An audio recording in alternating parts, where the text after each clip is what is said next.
나무부터야. 지난 시간에 이어서 오늘은 수륙제의 역사를 짧게 보고 오늘 볼 양이 굉장히 많아서 좀 빠른 속도로 진행하겠습니다, 스님. 어쨌든 인수 대비해서 굉장히 다양한 수륙 어문이 발행됐습니다. 당시 요즘으로 말하면은 뭐 중례문, 집안문, 결수문, 자기문 이러한 표현이 등장합니다. 벌써 이게 어느 시기냐면 15세기 후반입니다.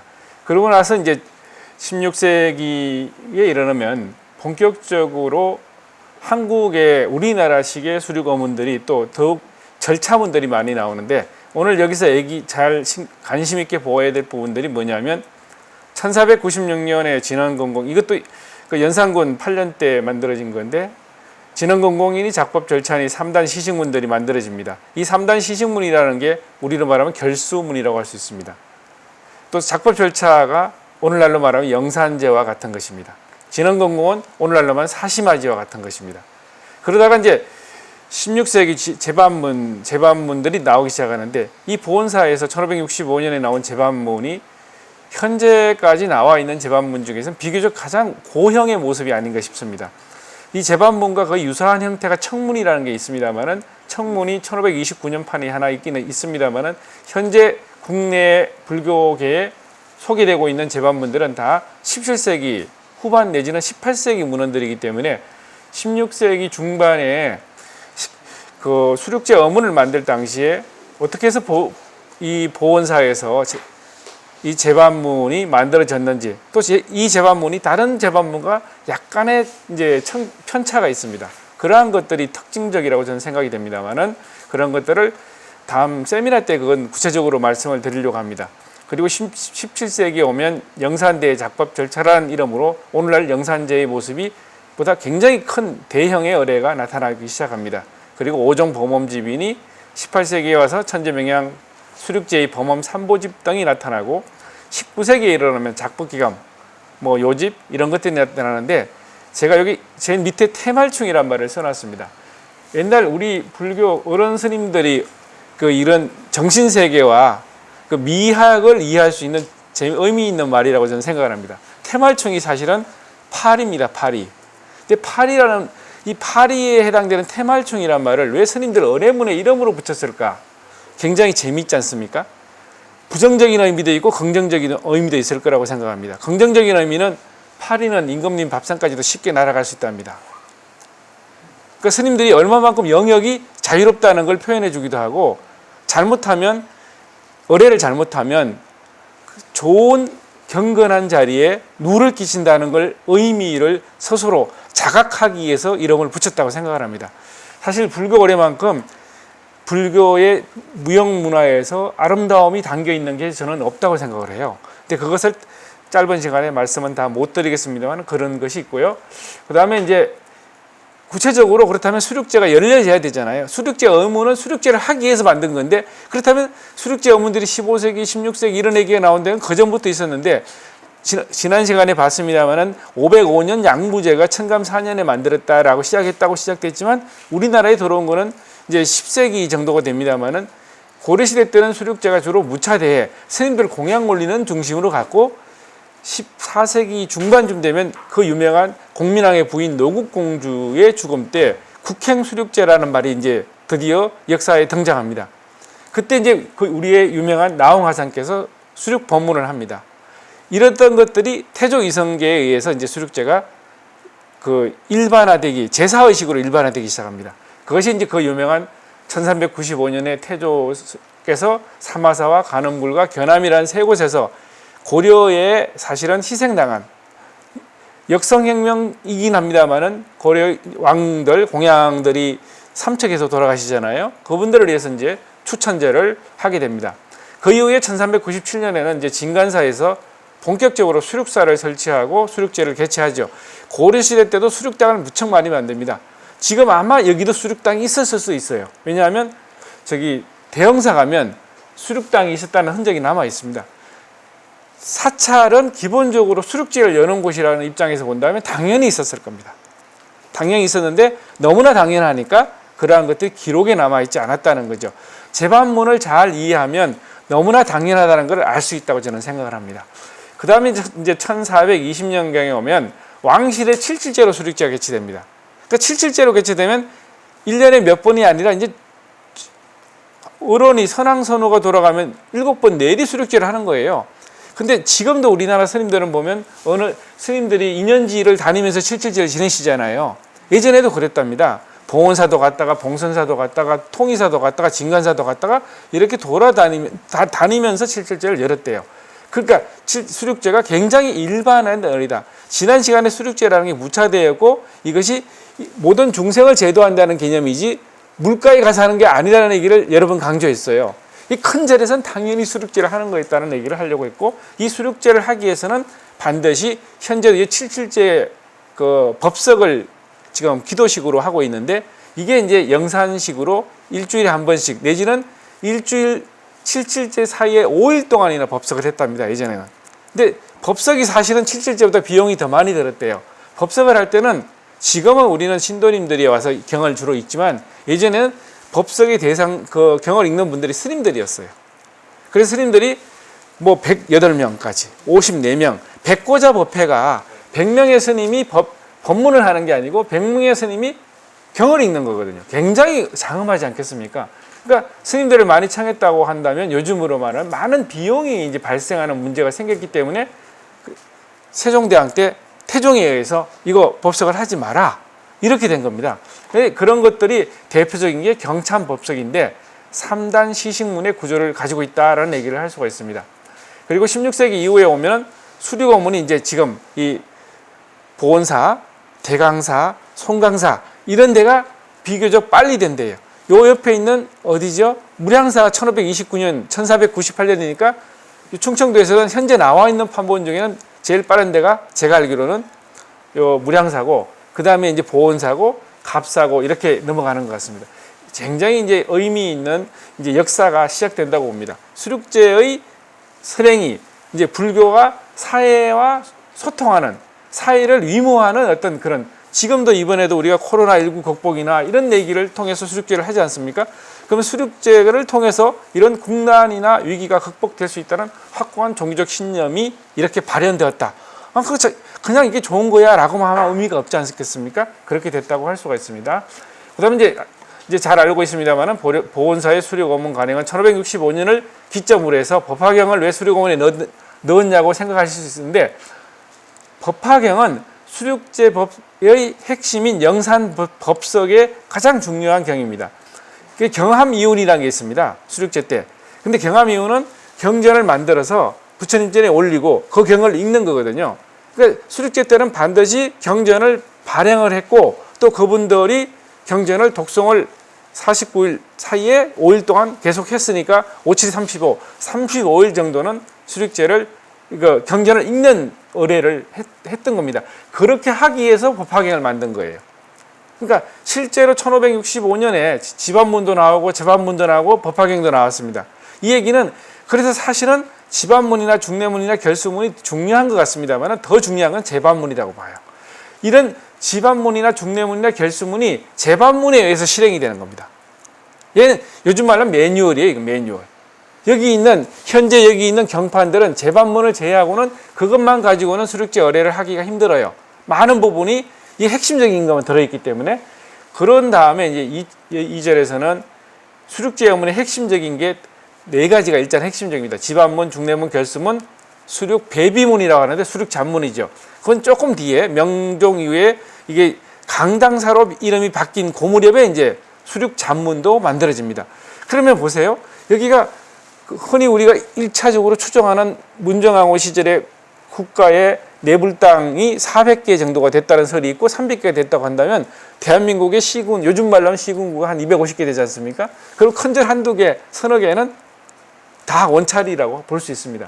그러니까 이런 걸 할 수가 있죠. 조그마한 절에서 경판을 새긴다는 것은 상상할 수도 없는 일이 아니겠습니까? 근데 여기 경판 새길 때도 많은 분들이 와서 했거든요. 다른 각수들을 초청해서 경을 만들었다는 얘기는 엄청난 이런 시주, 도화주 같은 분이 계셨기 때문에 가능했고, 문정왕후가 돌아가신 이후에도 무려 15년 동안에 이 작업은 이어지고 있다는 것들은 이 사격이 적지 않았다라고 이해할 수 있을 것 같습니다.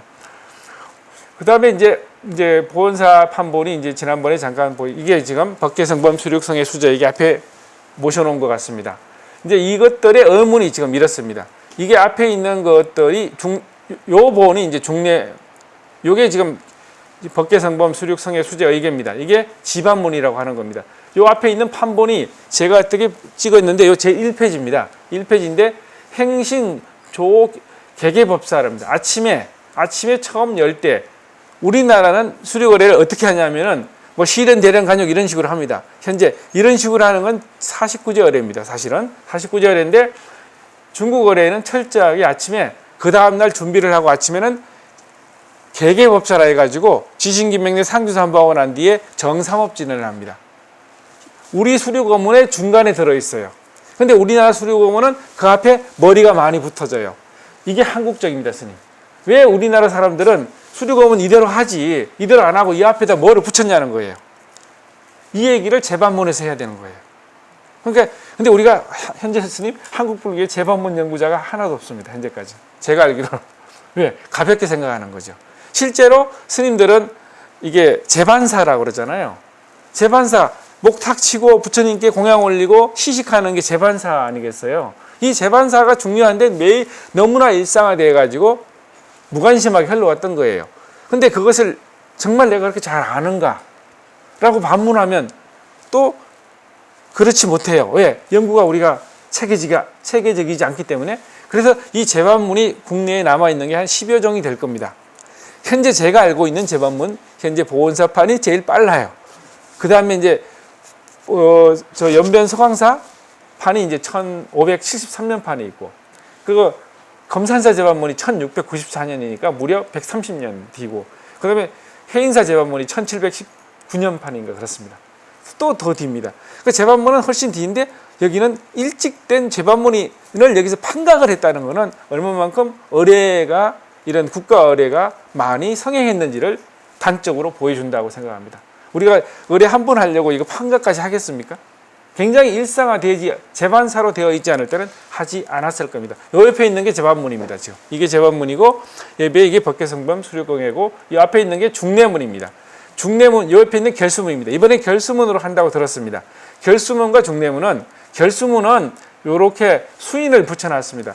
여기 지금 제가 이렇게 손을 짚고 있는 요 수인이 개개 도장 진원입니다. 요 손바닥에다가 이 개분을 바릅니다. 개분을 이렇게 발라가지고 온몸에 싹 바릅니다. 나의 몸을 개의 몸으로 정화시켜가는 과정이죠. 그래서 대중들이 똑같이 탁 하면 그러니까 이게 밀교적이죠. 내 몸이 청정하게 정화되는 대로 끝나는 게 아니라 그 보리심의 개로 나를 감싸는 거죠. 그대로 분을 바른다. 지금 일본 불교는 이걸 잘하고 있는데 우리 불교는 이게 아직 잘 안 되고 있어요. 앞으로 이런 것들이 활성화가 되면 재반문이 활성화가 되면 이런 것들이 너무나 당연하게 받아들여집니다. 여기 정삼업진은 보이시죠? 이 정삼업진원이 조금 전에 어디든지 설의 인유편부터 시작됩니다. 근데 설의 인유편부터 시작되는데 이 결수문은 수인이 결수가 있다 해서 결수문이라고 하고 중례문은 같이 만들면서 중례문 하는 사람들은 여기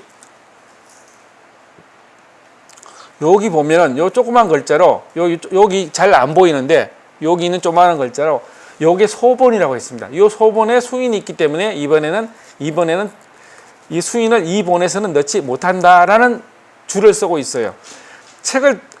근데 이 책과 저 책의 차이가 뭐냐? 단도직입적으로 말씀드리면 결수문은 절을 조금 합니다. 중례문은 절을 좀 더 많이 합니다. 그래서 결수문을 소례라고 하고 중례문을 중례라고 하고 대례가 있는데 지반문은 대례입니다. 부처님을 지반문으로 하려면 17분을 일일이 불러요. 지금은 우리가 부처님을 삼보도청하잖아요. 삼보도청하니까 한 번 부르는 걸 3번 할 뿐이거든요.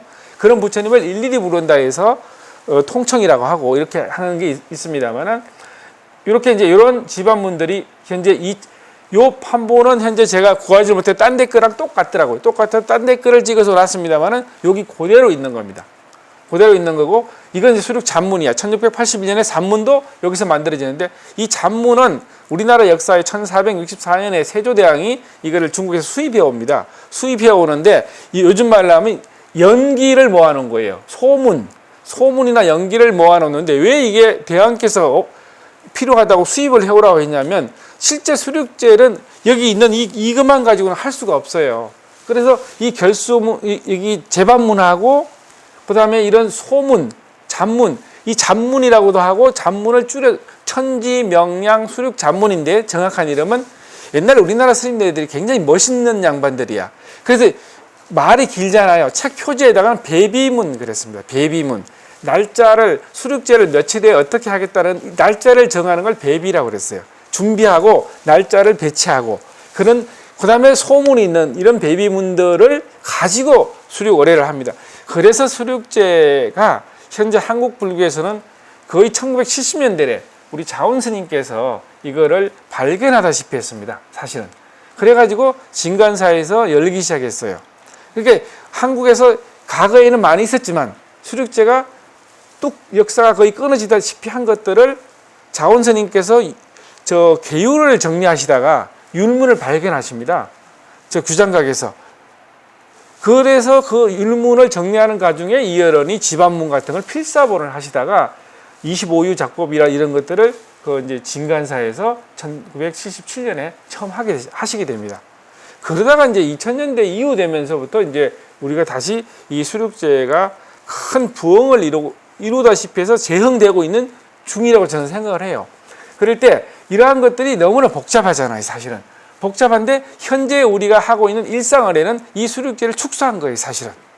그러니까 축소된 걸 하다 보니까 굳이 이걸 다 할 이 여유가 없었어요. 굉장히 큰 비용이 들어가고 또 많은 인력이 동원되니까. 영산 수륙은 사실 같이 가는 건데요. 영산제를 할 때 스님만 108분이 있었어야 돼요. 스님만 108분이 있어야 되는데 현재 큰 절에 가도 108명 스님을 확보하기 힘들 거예요. 어산 스님이나 이런 분들은 잘하는 분들은 다른 데서 이렇게 모셔올 수가 있지만 그래도 이렇게 시중을 들고 하는 시자 스님들이나 도자 스님들은 자체에서 이렇게 하니까 요즘은 저 성가대학 스님들이나 이렇게 와서 하시더라고요. 그런 이제 의례들이 복잡하다 보니까 자연적으로 조금은 멀어졌다. 그러다가 이제 우리 사회가 2000년대 이후에 우리 스님들이 잘 아시다시피 우리 사회가 커졌잖아요. 세상 말로 사이즈가 커졌어요. 그래서 대학이라는 게 많이 생기면서 관심이 있게 또 문화재로 지정 문제가 나오면서 많은 사람들이 관심을 갖게 됐어요. 그러니까 문화재의 지정은 긍정적인 측면도 있고 약간의 또 종교적인 측면에서는 조금은 아쉬운 측면이 있을 수 있어요. 이제 그러한 것들이 이러한 것들을 바탕으로 해서 성립된다라는 말씀을 드리고 싶습니다. 그리고 나서 이제 오늘 실제로 설행 계율을 좀 말씀드리고 핵심적인 의문을 좀 말씀드리려고 해요. 두 분의 큰 스님들이 계시기 때문에 그래야만이 이 의례를 할 때 평상시에 우리가 하고 있는 일반적인 사식구제나 불공하고 수륙제가 어떠한 관계가 있고 왜 우리 일반적인 의례가 이렇게 하고 있는지에 대한 명확한 근거는 수륙제를 설명하지 않고는 해명이 되지 않는다고 생각을 합니다. 그래서 수륙제의 설행 계율을 말씀드리겠습니다. 근데 수륙제 설행 계율은 설행 연유는 아시겠지만 육도 사생의 구제다. 육도 사생의 구제니까 무차대로 갈 수밖에 없죠. 근데 이때 이름이 주로 무차대였다. 그 다음에 순국 공신의 추모였어요. 이 고려 때 이릅니다. 우리 이제 큰 스님들을 모시고 그 도의 장군, 근데 우리 도의 장군, 그 신순겸 그분들 있지 않습니까? 왕건께서 그런 분들을 위해서 이제 제를 지냅니다. 그때 제를 지내는 게 다 스님들 공양 올려요. 무차대를 열어가지고. 그래서 그 순국 공신의 추모를 위해서 무차대를 열었다. 그래서 조종 적득 보답이다. 이거 무슨 말이냐면 태조 이성계께서 1397년에 진간사에다가 수륙사를 짓고 조종의 위패를 모십니다. 그러니까 임금이 되고 나면 사대조를 봉사하지 않습니까? 도조, 익조, 한조 이런 분들을 이렇게 봉사하면 그분들을 위해서 수륙제를 지내는데 그 수륙제가 조종 적득 보답입니다. 조종의 덕이 있어서 내가 이렇게 나라를 열었다라는 거죠. 대단히 중요한 개념이라고 봅니다. 우리 스님들도 그렇잖아요.